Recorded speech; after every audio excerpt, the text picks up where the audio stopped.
মুর্শিদাবাদ ব্লকের আমতলা এলাকায় বিজেপির পক্ষ থেকে একটি জনসভা ছিল। বহরমপুর লোকসভার প্রার্থী ডক্টর নির্মল কুমার সাহার হয়ে প্রচারের উদ্দেশ্যে আসেন শুভেন্দু অধিকারী। এই সভায় জনসমাগম ছিল চোখে পড়ার মতো। যেভাবে মানুষজনের চাকরি গেছে তাই নিয়ে তিনি রীতিমতো মুখ্যমন্ত্রীকে কটাক্ষ করলেন এবং সেই সঙ্গে সন্দেশখালীর সাথে মুর্শিদাবাদের তুলনা করলেন। মূলত বেলডাঙ্গা রেজিনগরে গেলে আগ্নেয়াস্ত্র বোমা সব জায়গায় পাওয়া যাবে বলে এমনটা বললেন। মোদি অমিত শাহ বাইরে থেকে এসে বাংলার নামে ষড়যন্ত্র করছে, উত্তর দেবে বাংলার মানুষ। কি বলবেন? ইউসুফ পাঠানকে কোথা থেকে এনেছেন উনি? কীর্তি আজাদ কোথা থেকে এসেছে? শত্রুঘ্ন সিনহা কোথা থেকে এসেছে? উনি বাংলার রাজ্যসভার আসন সাকেত গোখলেকে দিয়েছিলেন, তখন বাংলা বাঙালি মনে ছিল না। সুস্মিতা দেব কোথাকার লোক, তাকে রাজ্যসভার আসন দিয়েছেন। নিজের বেলায় আটিসাটি, পরের বেলায় নাই।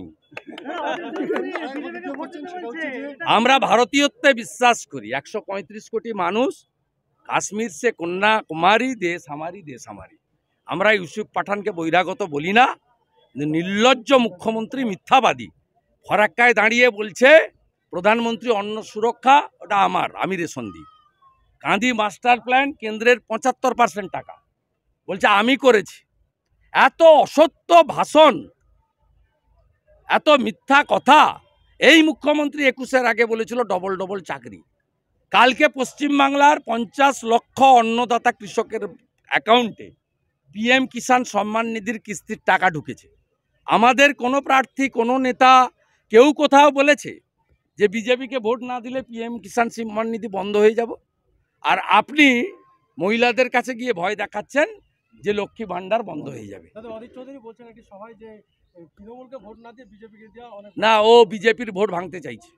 ও এই কায়দা করে গতবারে বহরমপুর সহ আমাদের যে দুর্গ, যেখানে বিজেপির ঘাঁটি, সেখানে মেসেজ দিতে চাইছে। গতবারেও বলেছিল আমাকে তোমরা জেতাও, ঠাকুর মশাইকে জেতাও না, আমি দিল্লি গিয়ে মোদিজিকে সমর্থন করব। গত 5 বছর সবচেয়ে বাজেভাবে প্রধানমন্ত্রীকে যদি আক্রমণ করে থাকে on the floor of the house, সে হচ্ছে অধীর চৌধুরী, যিনি নরেন্দ্র মোদীকে নর্দমার সঙ্গে তুলনা করেছেন। তাকে বিজেপি প্রেমী রাষ্ট্রবাদী একজন ভোটারও ভোট দেবে না। এটা অধীর চৌধুরী ভালো করে দোকান খুলে শুনে রাখে। লক্ষ্মীর ভান্ডারে টাকা বাড়ানো হয়েছে, উল্টো দিকে দেখছি যে বিদ্যুতের মাসুল বেড়ে গেল। এটা কি পরিপূরক? 9 টাকা 22 পয়সা করেছে। ভয়ঙ্কর অবস্থা। জমি কেনা বেচা, ট্রেড লাইসেন্স, আপনার সব জায়গায় মিউটেশন, কনভার্সন, সর্বত্র ঘুরিয়ে টাকা বাড়িয়ে জনগণকে শেষ করছে। এবং 1000 টাকা দিয়ে 800 টাকা ডিয়ার লটারির দোকানে রয়ে যাচ্ছে। আর 28 টাকার মদের দোকান পাউচ 21,000 নতুন মদের সেন্টার দিয়েছে, যাতে মহিলারা সবচেয়ে বেশি পশ্চিমবাংলায় ক্ষতিগ্রস্ত হচ্ছে।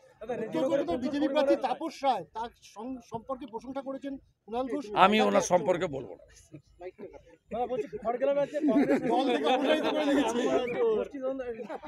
এর উত্তর পিসি ভাইপো দিতে হবে।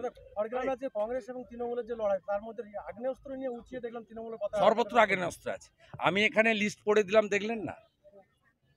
55 জন সংখ্যালঘু মোট মারা গেছিল পঞ্চায়েত ভোটে। 27 জন হচ্ছে মুসলিম, তার মধ্যে 17 জন মুর্শিদাবাদে সন্দেশখালীর মতো যেখানে হাত দেবেন।